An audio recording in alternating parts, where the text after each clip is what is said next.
Hello, and welcome to this latest episode of the Miramichi Historical Linkages podcast. I'm Sean McCarthy, joined by Tasha Smith and our special guest, Marianne Riordon-Berry. Marianne, thanks very much for joining us. Oh, thank you for having me. Oh, we're glad to have you. And today, we're going to talk a little bit about your work in history, and especially in the Founding Cultures Museum in Grand Isle. And our project is all about creating historical linkages and looking at things from different cultural perspectives. And so we think that obviously the work that you've done at the museum really kind of reflects a lot of that with the different rooms that each culture has at the museum, the work that's gone on there. So by way of, introduction, a little bit, just to kind of explain a little bit of the history, just in this virtual room that we have here. Of course, Marianne, you were my high school French teacher back in grade 9, grade 10. That was a few years ago now. I had a little bit more hair in those days, more on my head and less on my face. But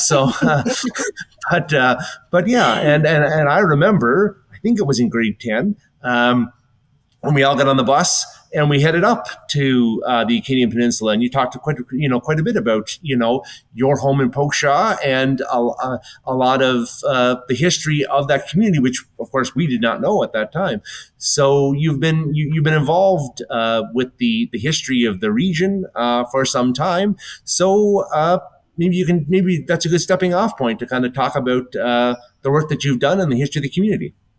Okay, well, thank you for mentioning that, Sean, because it's always nice to hear about something that you did in school that made a difference or made an impact on a student.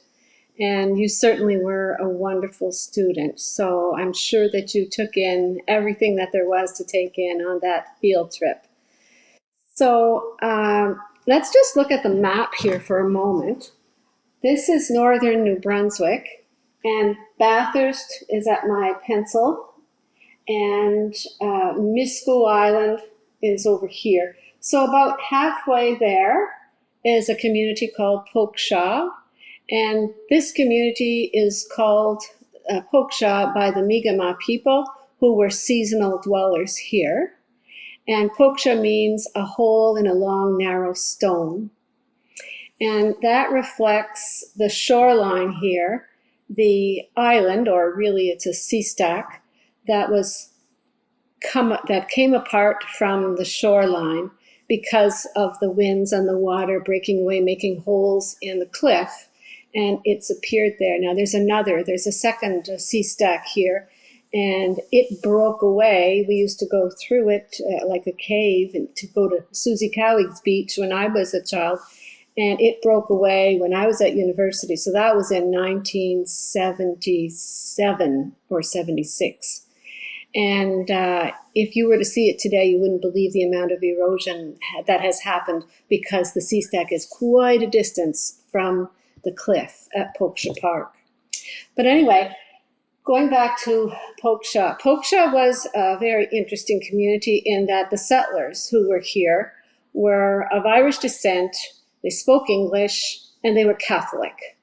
So the people in Blackrock and Pokeshaw and in Waterloo were immigrants who came here after the Battle of Waterloo, apparently because Napoleon had Irish soldiers fighting for him, and the British had Irish soldiers fighting for them.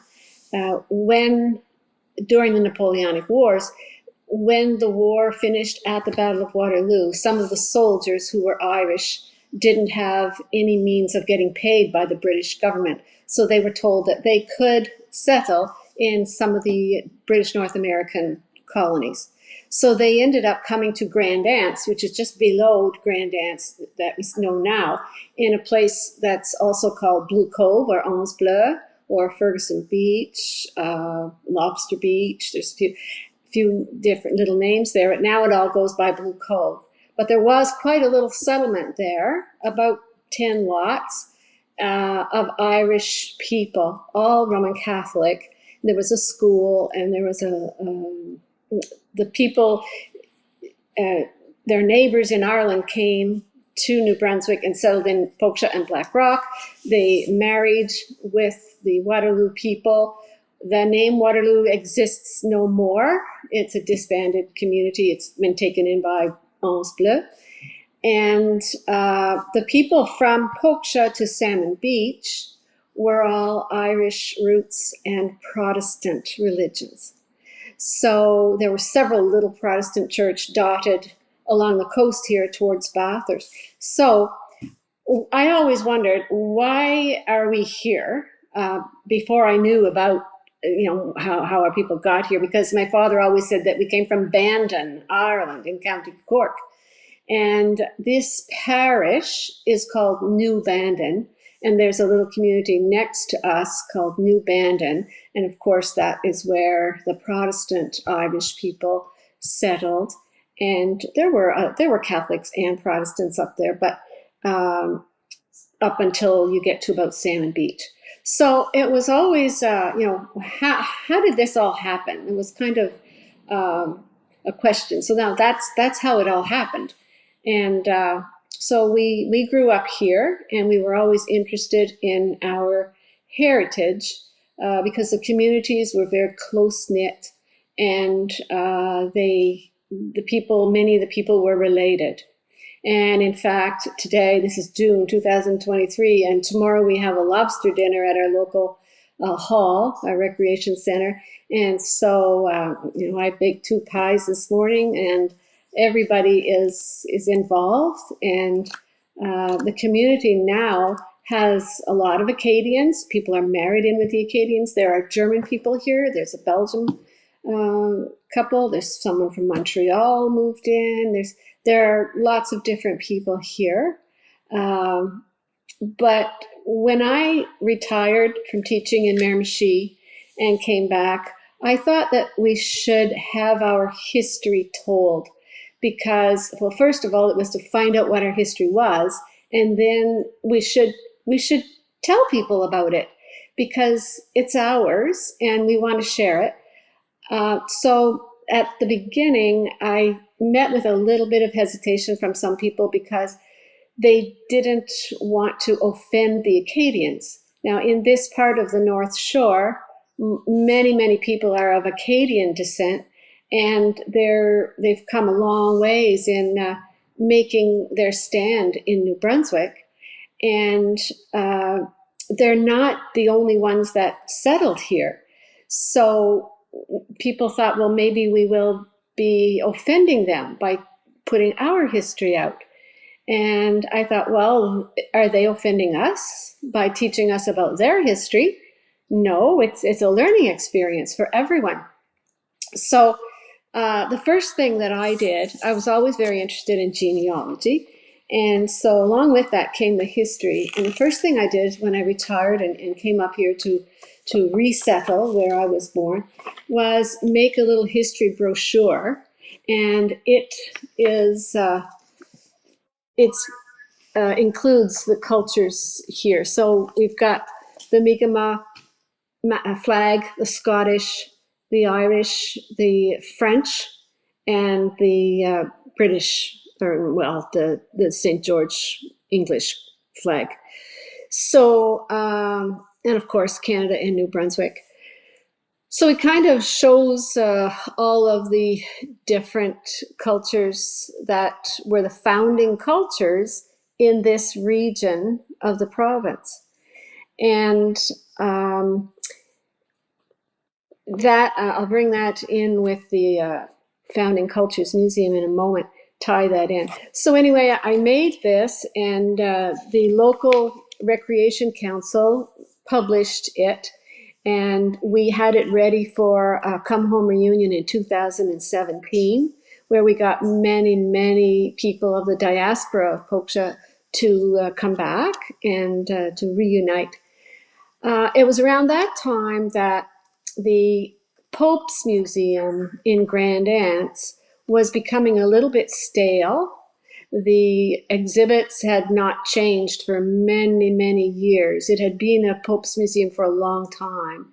And Gaston Haché was the CEO, board of directors, president, whatever. He was the main man, and the attendance was going down. So there were some new members on the board of directors, one of those being my cousin Bernie Riordon. Now, he was at the Lord Beaverbrook Art Gallery in Fredericton before he returned home to resettle, and he was in Halifax at the gallery there. And the board of directors decided, the government had said, we have to change this up because we're not getting people here to see a new exhibit. And so we were given a few choices of what we would like to put in the museum. And one of those was the founding cultures. So we went with that. And since I had been involved with the history of our community, which included the region, I was asked to be the curator of the Irish Gallery. And a lady in Tracadie is the curator of the Scottish Gallery. And the Acadian Gallery, kind of, the workers looked after that, Gaston. And the Mi'kmaq Gallery, it wasn't developed. It was only appointed with articles and really opened up last spring, last summer, 2022. And right now, the British Gallery is being worked on by Kevin Mann from Bathurst. So we have 5 galleries, and as well, there are other special rooms. We still have the mini Vatican in the museum. And so what I did in the gallery, because I started, this was a big learning curve for me because I have a science background, not a history background. And so one wall of the gallery is totally Irish history. And I wanted to talk about the movement of people into and out of Ireland. So that's what it's called, beginning like way back, way before the Vikings. So that's one of the walls, and it goes right up to the present time. And of course, most of the people on that wall who stand out are not Irish people at all. They're the people who invaded Ireland. And then there's another wall with photos and posters and some from the New Brunswick ICCA that they had printed up for New Brunswick. And then the other long wall is New Brunswick's people, New Brunswick's Irish people. And again, the Irish people in New Brunswick don't stand out as being huge figures, not a lot of them, because the Irish people, like the Acadians, were very much the workers in the woods, on the railways, on the rivers, on the farms, and they didn't hold huge positions of authority.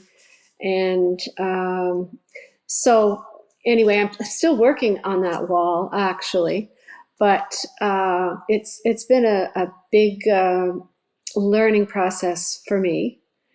And yeah, so that's how that all started. Now, if I can just mention our community renewal, we try to get things going in our community, going again or going more. There have always been wonderful volunteers here, and there's been things happening here.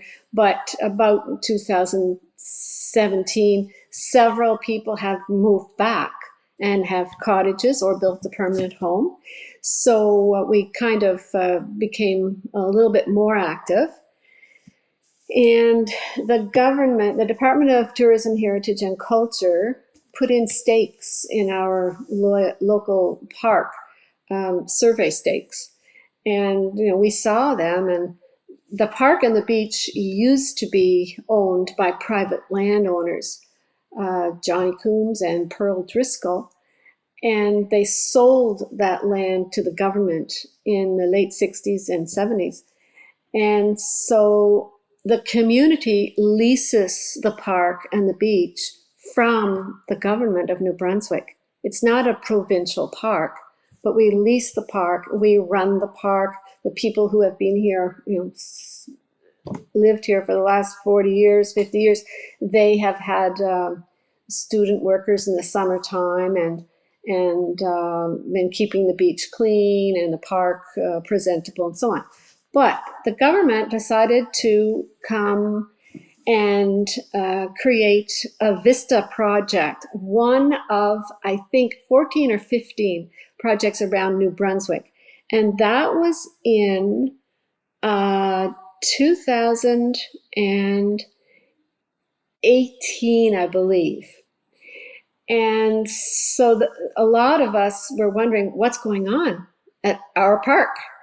And we approached the department and we were able to find out that they were doing an intersecting boardwalk right along the edge of the cliff, which was to be over the water, and a senior in a wheelchair, because those are our demographics now, could be wheeled out on one boardwalk and his or her friend could be on the other one and take their picture, and they would be over the water and near the island and be interactive with nature.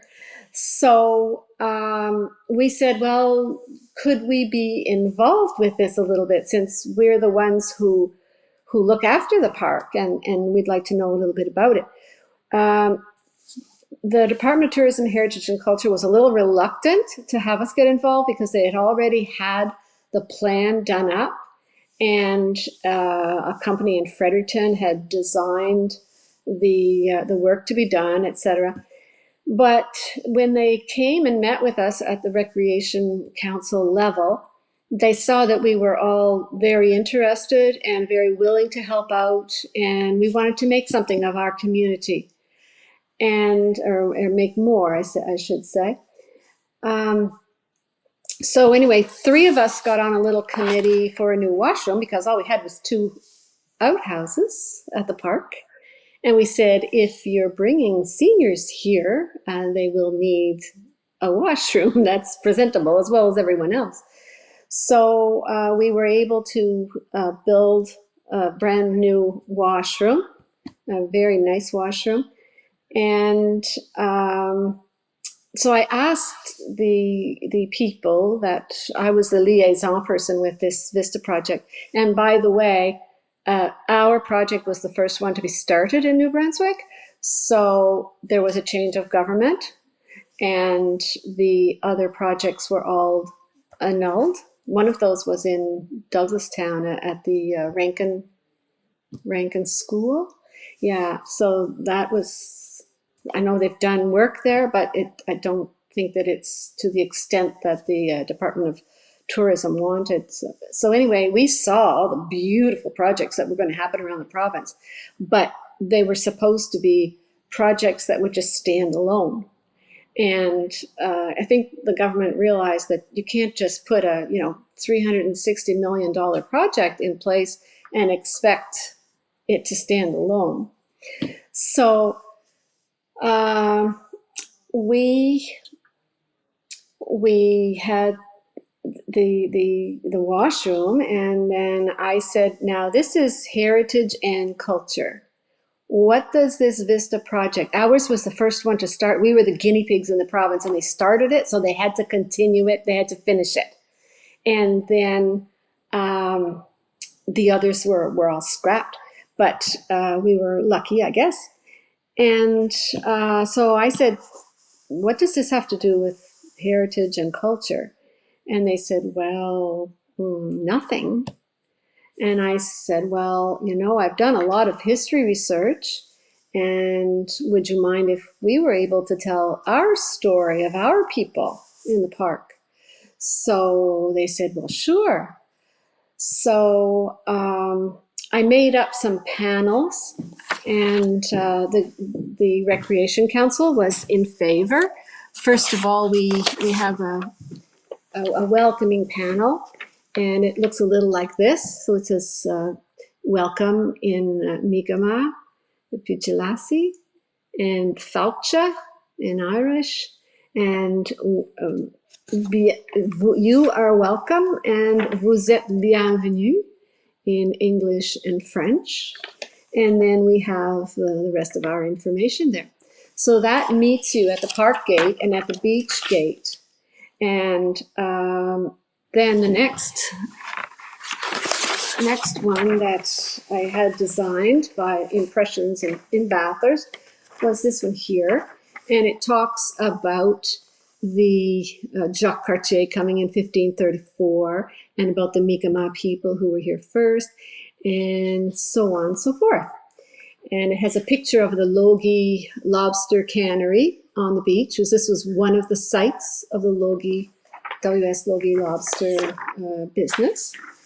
And I also had, because I was into genealogy, I had the names of all of the people who first settled here in the 1820s and after, and before. I'll mention that in a moment. So all of the ones that are Irish are just regular, and the ones that are not Irish descent have little asterisks beside them. So there are a few Scottish names on here. I'll explain that. So that's one set. And we have a great big 12 by 12 cedar post with all of these names to honor the people who first came here. That's another one. And they're all in alphabetical order. That's another one. And a lot of these names you won't find here now. People have gone to Maine to work, or to the States, or to out west, or other parts of the States or out west. So I included the names of the mothers, the women who immigrated here as well, because people are more interested now in finding out what their roots are. And if someone came here and they knew that their people came from northern New Brunswick, and they looked at this and they said, oh, Cushing. My grandfather, or my great-grandfather was a Cushing. I wonder if this is where he landed, or he was. And so it would help them find, where their ancestors came. And even if it was the mother's name, like I'm Conway, there was a woman who was married to one of these other Irish names. And so someone would see, oh, there is a Conway connection here, maybe this is where our people arrived. So that is our pioneer post. And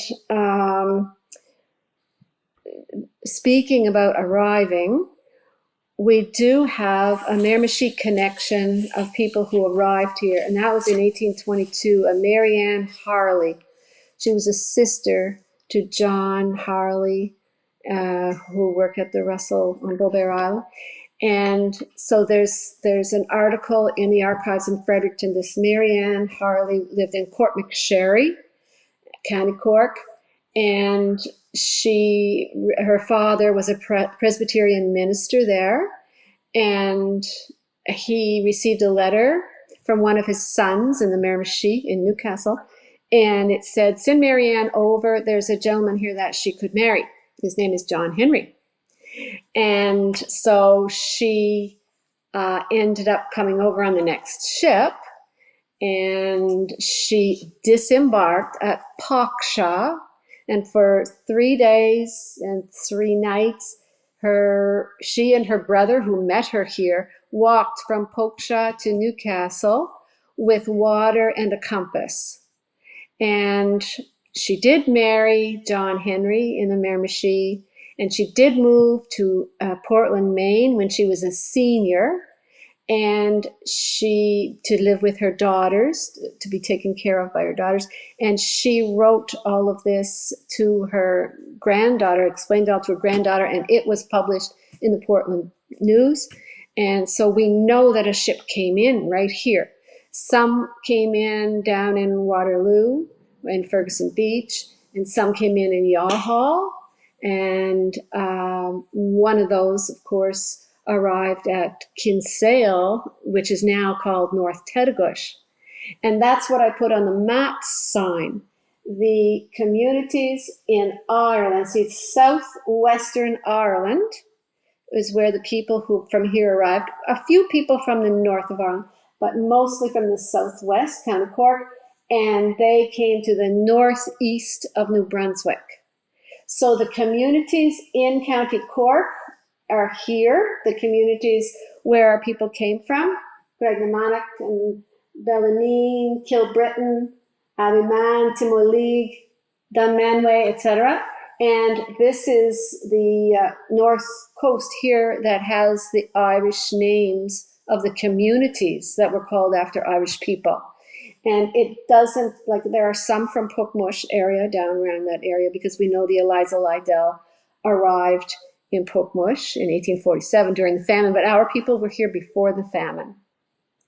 Anyway, I want to tell you a little bit about the Scottish people who were here and the fact that there was a trading post here. And it was run by two men. We don't know if they were our brothers or father and son or what, but it's the Hagars. And they had a trading post down on the beach. So we have put at the park a cabin, and we've called it the trading post. And at the trading post, at that cabin, I've got a huge panel that talks about these Scottish people who arrived here. Now, between you and I, we're not sure exactly when these Scottish people arrived. And the land that I sit on and I live on now was owned by John Young. And he cleared land here, and it was either in the late 1700s or the early 1800s.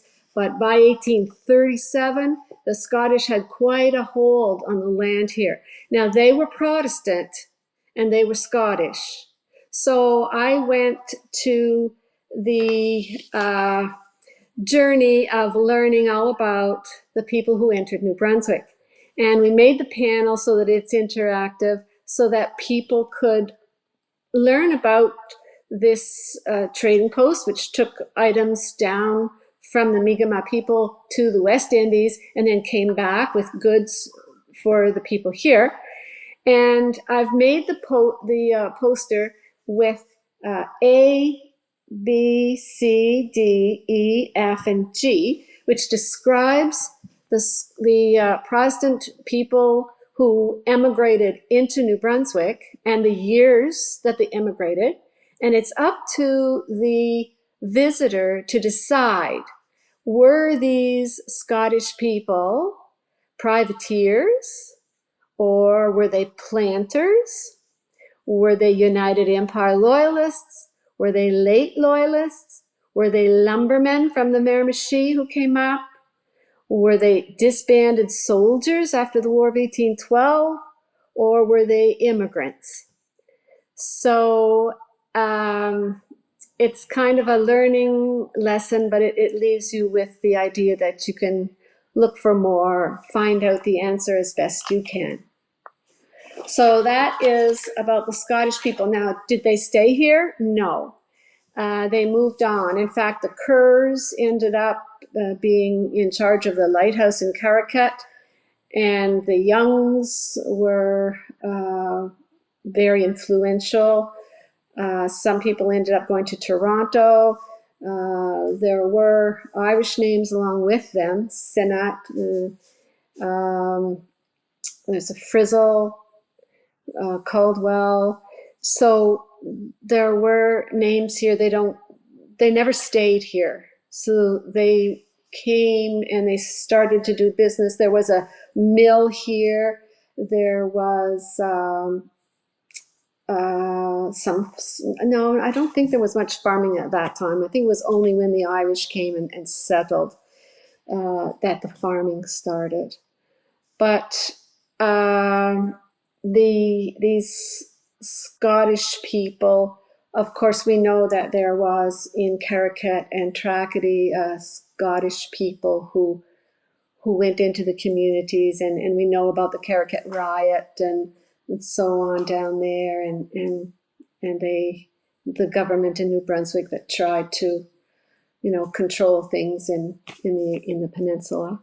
So they were part of the English contingent that were there. Yeah.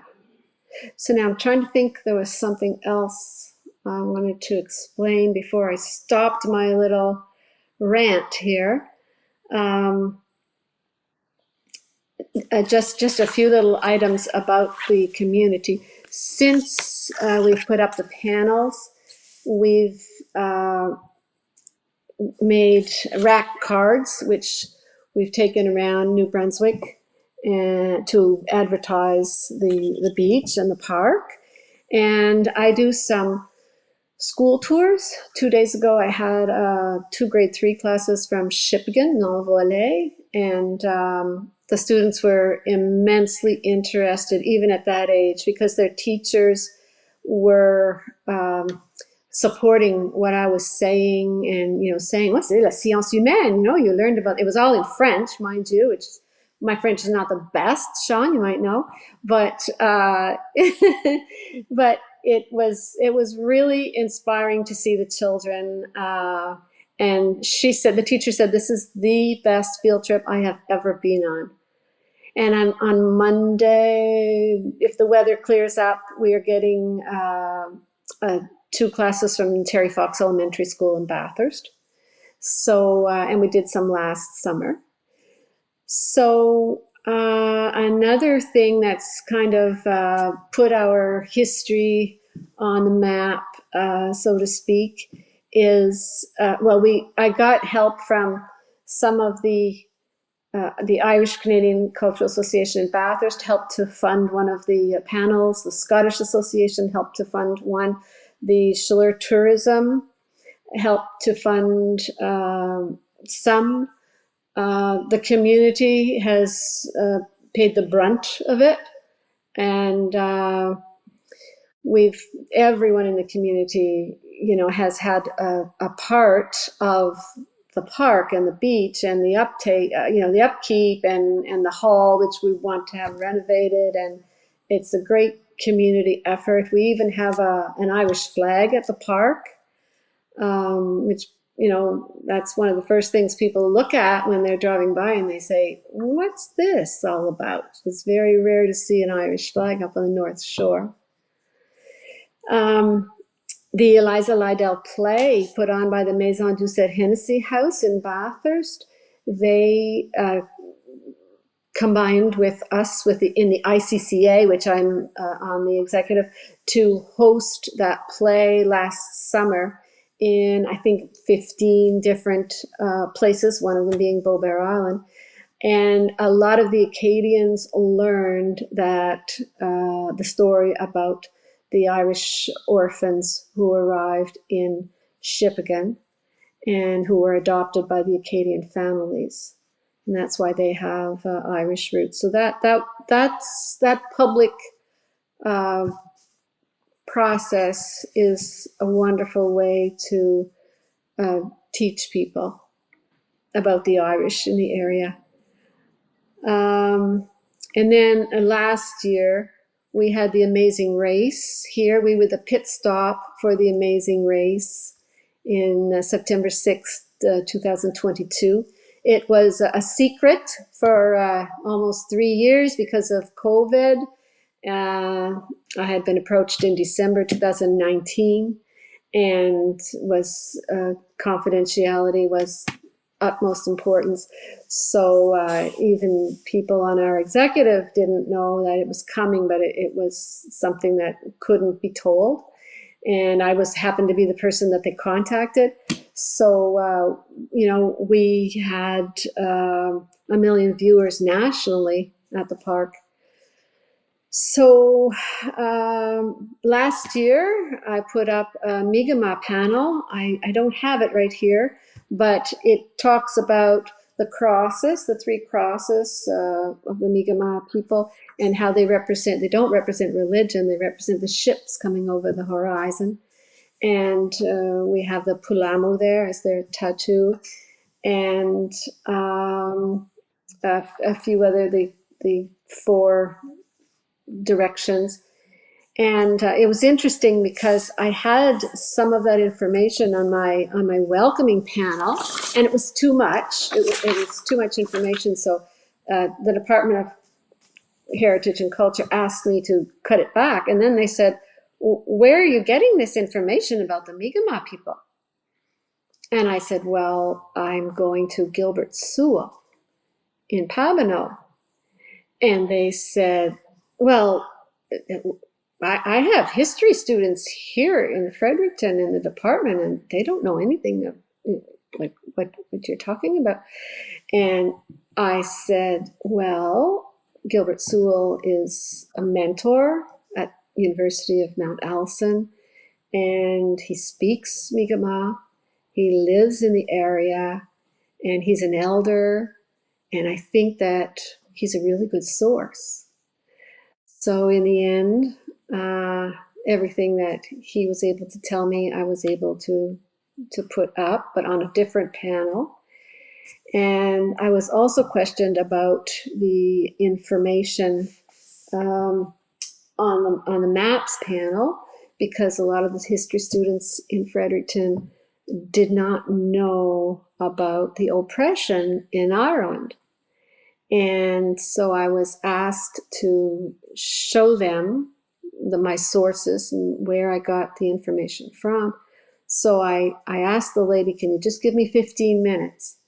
And I've got a library here that's, well, if you're interested in Irish history, it's to die for."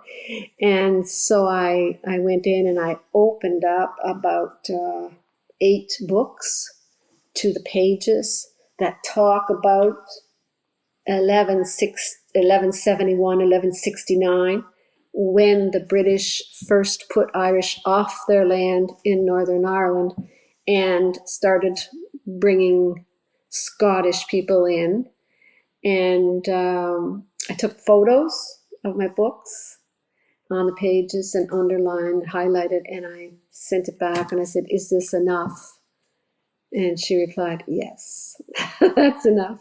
So it's clear to me that in New Brunswick, we do not have people educated and learned about the Irish history and the Irish in New Brunswick. And I think it's a shame that we don't have it in our education system. So I think I better stop and see if you have any questions or comments, because we're running out of time. Well, I just wanted to say it's absolutely heartwarming to hear about how the community came together as it did, and the interest and the connections they were making, not only from the past, but now in the present, moving into the future. It's just so nice to hear. I don't hear it very often of how much community involves themselves in parks and whatnot, as you guys have. So it's very encouraging to hear about it. Thank you so much for explaining all of that and all the information you've provided thus far. It's so many rabbit holes my mind's trying to go down right now, but I'm like, slow down. Well, thank you. It's been a passion, and it's been a labor of love, and I've done lots of reading. I guess COVID has allowed me to read and learn, and I'd like to share. I guess I'm a true teacher. I like to share what I learned, and I think it's really important to know and then respect the other cultures, and so I just want to be part of it. It seems to me, Marianne, that you are quite a large part of it in your community, but also in the province, in general. So we thank you very much for your involvement and for joining us here today. And before we kind of close up the episode for this week, is there anything else you'd like to mention or to give voice to? Well, I'd like to say thank you to the people at the universities in Fredericton who have done studies on the Irish in New Brunswick. Dr. Toner and others. And I'm very fortunate because I do tours to Ireland. And every time I go over, I have to show you my map. I help people to find their roots. And I have a really fantastic map here. And I got it in Galway. And it is a map of all the names. Dr. Tyrone Bowes did a study, and all the names of the people in Ireland, to help people find their roots. And they're color coded. So the native Irish are in green, the Vikings are in purple, the Norman are in red, and Galloglass are blue. I didn't even know what Galloglass was. Galloglass is the Scottish people who came into Northern Ireland to help the native Irish to fight off the British. And I also learned, like, on some of my trips to Ireland, with like either through maritime travel, but I just help to manage the trip. I'm not an employee, and I go and I have fun.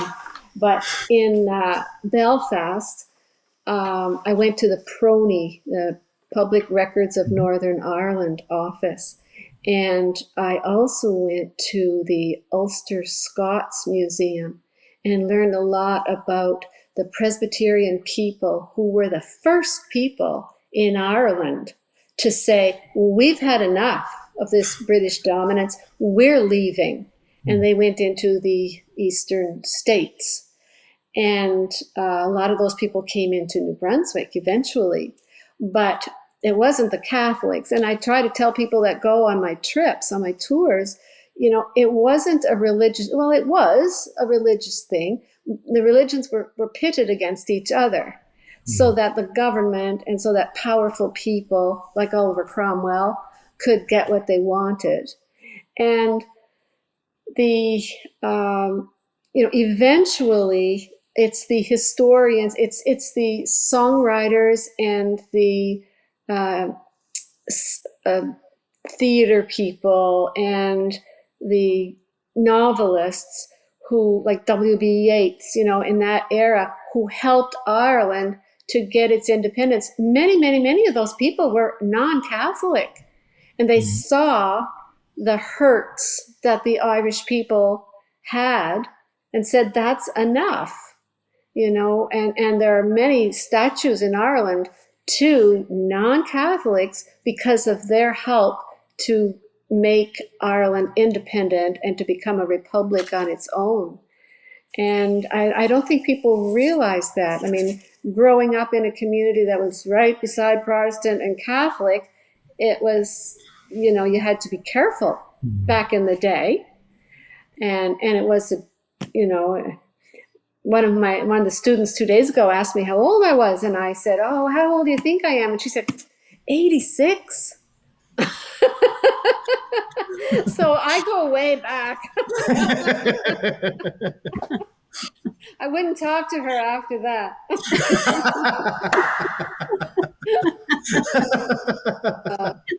So anyway, I have books, the surplus people who came out of Wicklow and the Sligo diaspora and the exiles and islanders, about the PEI Irish, like these people who have already done research. And I mean, I've got census in there, piled that high, and I rather have the paper than the electronic versions. And I've created so many family trees of people that were in the community to see how everybody fit in, and they just go on and on and on and on. And like I'm some people think I'm crazy, but I'm really not. Anyway. So I think that's about it. I'll probably think of other things after we're finished, but that's enough for now.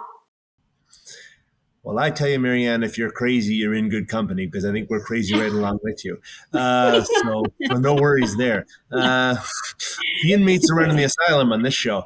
Uh, so that's it. But I want to thank you very much for taking the time to speak with us today and for all of your work. And yeah, I guess just a quick matter of housekeeping. If some of our viewers or our listeners are interested in visiting the Founding Cultures Museum, when does it open up for this season? And when is it open during the week? It's open. It opens, I think, at 10 o'clock most days. I Mhm. think they've got some summer students in there now. Okay. Our park is open now. We have summer students working here as well. Oh, great. Yeah, I'm not certain about the museum, but I think it's opened by now. Okay. Well, this I episode have, probably won't go out. I mean, we're filming it today on the 16th of June, and it probably won't be out again, until later in the summer. So by the time you're watching this, it's certainly yeah, open. Take the opportunity and yeah.